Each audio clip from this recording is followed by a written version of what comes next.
বেগার পাকিস্তানের মানে ভিক্ষুক পাকিস্তানের ভিক্ষুক ব্রাদার বানিয়ে ফেলেছেন, যেখানে আগের দিনে তত্ত্বাবধায়ক সরকাররা 3 মাসে নির্বাচন সেরে ফেলে হাত মুখ ধুয়ে বাসায় চলে যেত ঘুমোতে, সেখানে ইউনূস সাহেব গণতন্ত্রের বাল্যবিবাহ ঠেকাতে গিয়ে তার 5 গুণ বেশি সময় নিয়ে শেষ পর্যন্ত একটি মৃত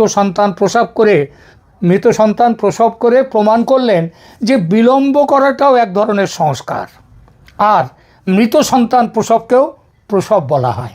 ইউনূসের আমলে বিনিয়োগ কমেছে, দেশের রপ্তানি কমেছে, তরুণদের চাকরি নেই, এগুলোকে কেউ কেউ অর্থনৈতিক সংকট বলেন, কিন্তু ইউনূসের ভক্তরা একে বলে ট্রানজিশন, রিফর্ম, গ্রোথলেস গ্রোথ, অর্থাৎ যে অগ্রগতিতে অগ্রগমনই নেই সেই ইত্যাদি। টাইগার মানে বাঘেরা বাংলাদেশের জাতীয় পশু তো বাঘ, তো টাইগাররা ডায়েটিং করে না, কিন্তু যখন ডায়েটে যায় তখন তাদের ওজন কমে যায়। দেশও তো ইউনূসের আমলে ডায়েটে চলে গেছে, শুধু আগে থেকে তিনি বলেননি যে এই ডায়েটটার নাম ICU প্যাকেজ, অর্থাৎ তিনি হয়তো আরও যদি কিছুদিন থাকতেন তো পুরোপুরি ICI তো পাঠিয়ে দিতেন। তবে আচ্ছা, পরের কথা পরে আসব। ইউনূস অর্থনীতির অধ্যাপক, সেজন্যেই অর্থনীতির সবার আগে ক্যাজুয়ালিটি হয়েছে, অর্থনীতিটা গেছে। দেশের বিনিয়োগ 62% কমেছে, কেউ বলেন নীতিগত ভুল, কেউ বলেন সংকট। ইউনূসের শিবির একে বলে পলিসি টাইট করা হচ্ছে। আর ডিম্যান্ড ম্যানেজমেন্ট, কথায় বলে টাকা নেই মানেই তো করাপশনও নেই। সুতরাং নৈতিকতার দিক থেকে বাংলাদেশের শূন্য করাপশনের কাছাকাছি যাওয়ার কথা ছিল, তবু তিনি ও তার আসিফ উপদেষ্টারা এরই মধ্যে দেখিয়ে দিয়েছেন ছিবড়ের মধ্যে থেকেও কিভাবে রস বের করতে হয়। ট্রান্সপারেন্সি ইন্টারন্যাশনাল বাংলাদেশের আগামী রিপোর্টে নিশ্চয়ই ইউনূসের এই মহান কীর্তিটা লেখা থাকবে, তার উপদেষ্টারা তিনি কিভাবে বাংলাদেশের টাকা মেরেছেন। বাংলাদেশের লক্ষ্য হলো পোশাক শিল্প, পোশাক খাতের আয় কমেছে, কারখানা বন্ধ হয়েছে, চাকরি উধাও। এটাকে সরকারিভাবে ব্যাখ্যা করা যায় ফাস্ট ফ্যাশন থেকে স্লো ফিউচারে তিনি গেলেন। মানে কারখানা বন্ধ, কর্মী বেকার, কিন্তু ন্যারেটিভ খুব টেকসই, অর্থাৎ দেশ এগিয়ে চলেছে। তবে কোন দিকে চলেছে এগিয়ে? খাদের দিকে, তারপরেই ঝাপাং করে পড়বে। IMF-এর কিস্তি আনতে গিয়ে কর বাড়িয়েছেন তিনি, টাকা চেপে ধরেছেন।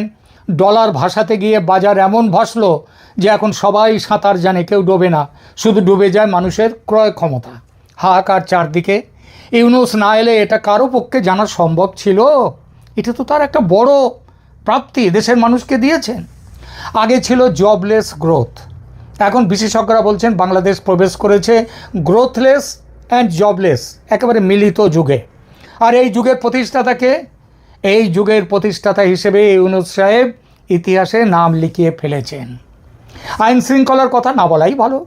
পালাও, জামিন নাও, রিস্ট্রাকচারে যাও, কারাগার আক্রমণ, কয়েক হাজার বন্দি পালানো, শীর্ষ সন্ত্রাসী আর জঙ্গি জামিনে বেরিয়ে গিয়ে রাষ্ট্রের প্রতি আস্থা ফিরিয়ে এনেছে, যে রাষ্ট্র জঙ্গিদের জন্যে, সন্ত্রাসীদের জন্যে, চোরেদের জন্যে, গুন্ডাদের জন্যে।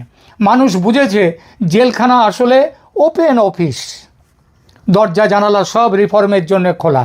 এখানে চোর ডাকাত বদমাশরা থাকে না, থাকে রাষ্ট্রের পক্ষে বিপজ্জনক যাতে চোখ আছে, তারা হচ্ছে সেখানে থাকে। দেশের IG প্রিজন মানে কারাগারের অধ্যক্ষ তিনি নিজেই স্বীকার করেছেন 17টা জেল আক্রমণ হয়েছে, 2000-এর বেশি বন্দি পালিয়েছে, তার মধ্যে শতাধিক হচ্ছেন জঙ্গি। একে কেউ বলে নিরাপত্তাহীনতা, কিন্তু পলিসি ভাষা, ইউনূসের পলিসিতে এটা হচ্ছে ডিকম্প্রেশন অফ কার্সারাল সিস্টেম।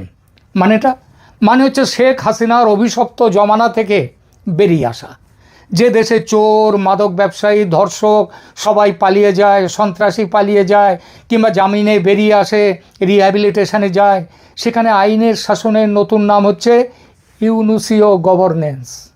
সেই ইউনুসিয়ান গভর্নেন্সের মডেল। বিচার ব্যবস্থায় হঠাৎ বদলি, অদ্ভুত রায়, অস্বাভাবিক নীরবতা, সব মিলিয়ে আদালত এখন টমেটো ছুরি মারার জায়গা হয়েছে। অন্তত ট্রায়াল অ্যান্ড এরারের ল্যাবরেটরি তো হয়ে গেছে আদালত। পররাষ্ট্রনীতি, আহা, চোখ জুড়িয়ে যায়। নিজেকে তিনি বলেছিলেন বাংলাদেশকে গার্ডিয়ান অফ ওশান, সেখান থেকে তার ভবিষ্যৎ কোথায় এসে দাঁড়াচ্ছে? জেলেনস্কির ভবিষ্যতে। চীনে গিয়ে নিজেকে গার্ডিয়ান অফ ওশান টাইপ ভূমিকায় তিনি স্থাপিত করেছেন। আবার ওয়াশিংটনে গিয়ে উল্টো ভূমিকা, গণতন্ত্রের নতুন প্রফেসর তিনি। মাঝে মাঝেই ব্রাসেলসে গিয়ে ব্যাখ্যা করেন যে তিনি কারো দিকে নন, চীনের দিকেও নন, আমেরিকার দিকেও নন। এ কথাগুলো মুখ ফুটে বলেন না, কাজে প্রমাণ করেন।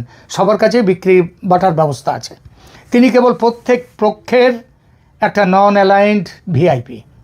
একদিকে চীনের সঙ্গে সম্ভাব্য চুক্তি, সব করিডর, টার্মিনাল, ওই লালমনিরহাট বিমানবন্দর, তিস্তা প্রকল্পের কথা এইসব চলছে। ওদিকে দেখুন আমেরিকার সঙ্গে নিরাপত্তা, বাণিজ্য দরকার নেই, তবু বিমান কেনা 34টা 37,000 কোটি টাকা দামে। এসব তিনি করছেন। বেশি দামে আমেরিকার গম কিনবেন, তুলো কিনবেন। কেন? কারণ 1% শুল্ক কম করতে হবে, মানে ঢাকের দায় মনসা বিক্রির মতো হিসাব।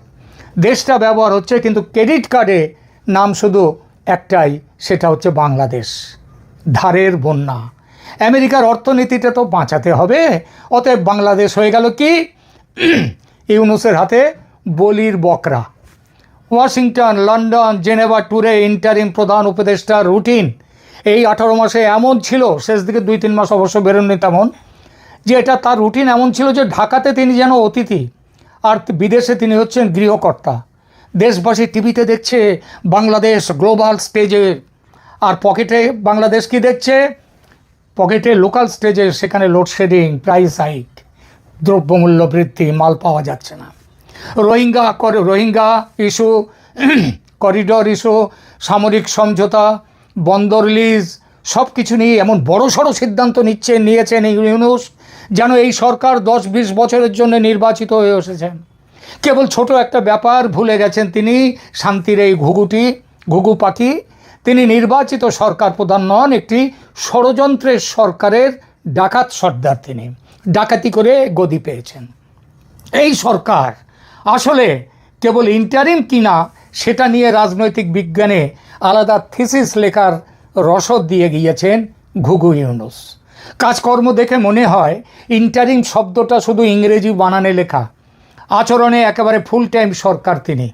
সংস্কারের নাম করে নির্বাচনী আইন, সংবিধান, রাষ্ট্রযন্ত্র সব কিছুর ওপর এমন সার্জারি করেছেন তিনি, যার জন্যে রোগীর কনসেন্ট তো দূরের কথা, রোগীকে ঠিকমতো জানানোও হয়নি যে অপারেশন টেবিল থেকে তুমি না ফিরতেও পারো বাবা, মানে অপারেশন টেবিলেই তোমার দেহপাত হয়ে যেতে পারে। রাজনৈতিক দলগুলো একে বলছে ওভাররিচ।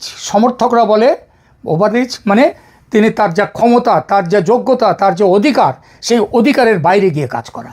তার সমর্থকরা বলছেন কি, এটা খুব সাহসী সংস্কার। আর সাধারণ মানুষ তারা কি বলে? তারা বলে আগেই ভালো ছিলাম, এখন গেলাম। পেটে খেলে পিঠে সয়। ইউনূসের আমলে পেটেও খাবার নেই, পিঠেও মার পড়ছে। নির্বাচন 2 বছর না 5 বছর না 50 বছর, কতদিন পরে হবে? হবে তো কেমন করে হবে? এইসব প্রশ্নের উত্তর খুঁজতে সরকার এত ব্যস্ত ছিল গত 15-16 মাস, যে কখন যে নিজেই ক্ষমতায় থাকার নৈতিক ম্যান্ডেট হারিয়েছে সেটা দেখার সময়ও পায়নি। এবার আসি ইউনূসের জামাতি অবতার নিয়ে 2-4 কথায়। দাড়ি গোঁফহীন ইউনূস সাহেব, যিনি 2012 সালে উগান্ডায় সমকামিতার অধিকার সমর্থনে 3 জন নোবেল বিজয়ীর সঙ্গে একত্রে জয়েন্ট স্টেটমেন্ট দিয়েছিলেন, বাংলাদেশের ইসলামপন্থীদের রাগের লক্ষ্যবস্তু হয়েছিলেন তখন, এখন রোহিঙ্গা ক্যাম্পে গিয়ে সেই ইউনূস জিন্না টুপি মাথায় চাপিয়ে ইসলামের রক্ষক অবতার নিয়ে হাজির হয়েছেন। মেয়ে মনিকার সঙ্গে মিলে সং ফর হোপ ফাউন্ড করে সমকামিতা সেলিব্রেট করতেন। জর্জ সোরসের লিবারেল নেটওয়ার্কে LGBTQ বা সমকামিতার অ্যাডভোকেসি করতেন, তার দালালি করতেন। আজ সেই ইউনূস জিন্দা আলীর মুরিদ হয়ে দেশকে ইসলামী রিফর্মের নামে জামাতি কানুনের লেকচার দিচ্ছেন। সমকামিতার উগ্র সমর্থক থেকে হঠাৎ ইসলামী অনুশাসনে লং জাম্প, পারলে দাড়ি গোঁফ রাখতেও যেন আপত্তি নেই, এতটাই উত্তরণ। ঘুঘু নামের কি অসাধারণ সার্থকতা ভাবুন তো একবার। এই সমকামিতা সমর্থককে ইসলামের রক্ষক হিসেবে দেখলে বিস্ময় জাগে, এই ইউনূস কি সেই ইউনূস? আমাদের শচীন কর্তার মতো গানের সেই লাইনটার মতো মনে পড়ে যে তুমি কি সেই তুমি আর নেই সে তুমি। পুরনো দস্তাবেজে এখনও জল করছে তার LGBTQ প্যাট্রন পরিচয়। কিন্তু ইউনূসের নতুন ফ্যান বেস হয়েছেন কারা? সেই ইসলামপন্থীরা, জামাতিরা। আসলে ক্ষমতা পেতে, ক্ষমতায় থাকতে ইনি পারেন না, হেন কাজ নেই। আইনের বদলে মবের রাজত্ব কায়েম করেছেন শান্তির প্রতীক এই ঘুঘু পাখি। ইউনূস রাজত্বে মব লিঞ্চিং 400% বেড়েছে। আগস্ট 2024 থেকে জুন 2025-এ 185 জন মব লিঞ্চিংয়ে খুন হয়েছে। এটা পুলিশের হিসাব, আসলে আরও বেশি। আহত 281। মবের নতুন নাম অধিকার আদায়ের জন্য জনগণের প্রেশার গ্রুপ। আন্তর্জাতিক rights and risk analysis group, তারা বলছে বাংলাদেশ মবের মুলুক, যেখানে ছাত্ররা পুলিশকে থানা শুদ্ধ জ্বালিয়ে মারে, জাতীয় পার্টির হেডকোয়ার্টার পুড়িয়ে দেয়, অন্য দলের আওয়ামী লীগের অফিস দখল করে, আর সরকার বলে পুঞ্জীভূত ক্ষোভের বহিঃপ্রকাশ। এই জন্য তাদের ইনডেমনিটি দেওয়া দরকার, সেটা দেয়। জুলাই রেভলিউশনের অংশগ্রহণকারীদের বিরুদ্ধে কেস ফাইল হবে না, ফলে 3,000 পুলিশ শহীদ হলেও তদন্ত নেই, বিচার নেই। ইউনূস রাজত্বে মব জাস্টিস এখন নিউ নর্মস। আইনের শাসনের বদলে স্ট্রিট জাস্টিস, রাস্তার আইন। ইউনূসের রিফর্মের এটাই হচ্ছে বড় সাইড এফেক্ট।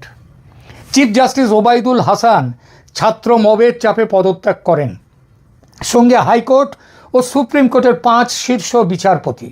সব মিলিয়ে জুডিশিয়ারি রিস্ট্রাকচারিংয়ের নামে জোর করে ক্লিন সুইপ করা।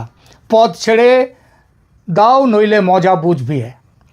পদ ছেড়েছেন তারা, তারপরেও পরিত্রাণ নেই। বিচারপতিদের কোমরে দড়ি বেঁধে জেলখানায় আটক রাখা হয়েছে। জামিন নেই। স্বামী চিন্ময় দাসের সঙ্গে এক লাইনে আছেন তারা, জামিন চলবে না, দেশের পক্ষে বিপজ্জনক।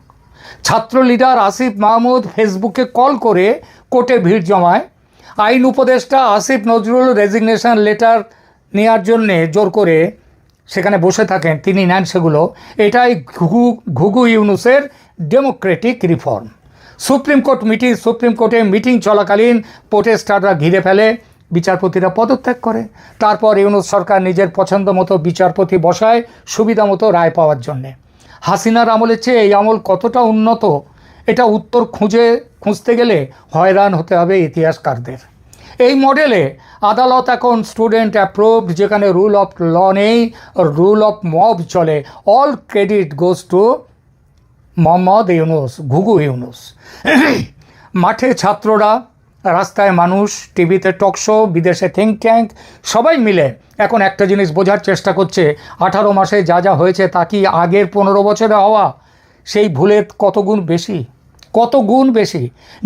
নীতি নির্ধারক যারা, তারা বলেন এরকম লেবার পেন, এটা প্রসব বেদনা। ভুক্তভোগীরা কী বলেন নরক যন্ত্রণা। যারা একসময় ইউনূসকে দেখেছিল মসিহা হিসেবে, তারা এখন তাকিয়ে আছে আল্লাহ কবে এই ইবলিসের হাত থেকে বাঁচাবে তাদের।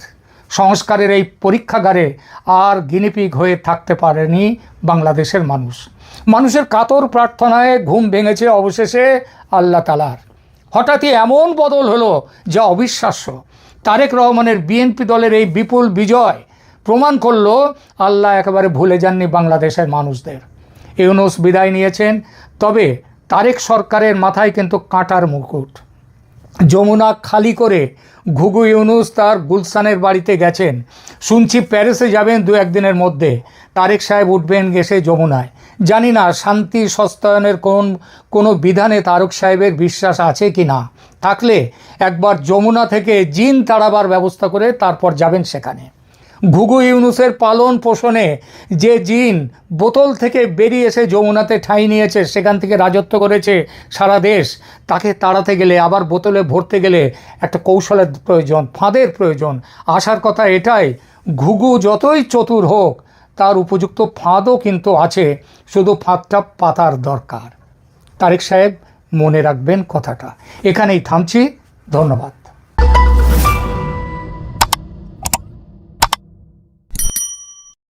দর্শক, সম্পূর্ণ ভিডিওটি দেখলেন, আশা করি বিষয়টি বুঝতে পেরেছেন। এ নিয়ে আপনার গুরুত্বপূর্ণ মন্তব্যটি অবশ্যই কমেন্ট বক্সে জানিয়ে দিবেন। ধন্যবাদ।